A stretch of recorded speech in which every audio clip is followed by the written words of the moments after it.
Welcome back to another technical deep dive here in the Debug Zone. Today we're tackling a big question and breaking it down with insights from other users. Hopefully this clears up some misconceptions and helps you get the answer you need.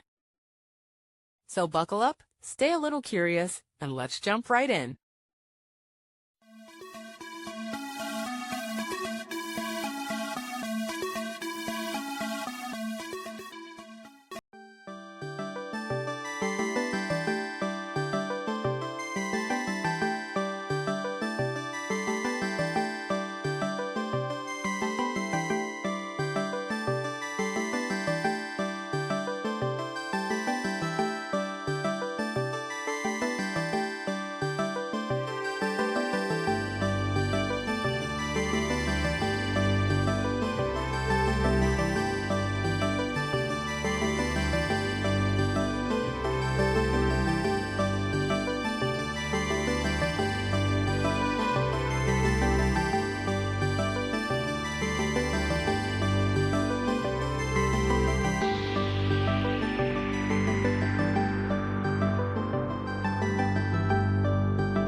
And that's a wrap. I hope you found the answer you were looking for. If you did, take a second to hit that subscribe button. It really helps out. And let me know in the comments which solution worked best for you. See you next time in the debug zone.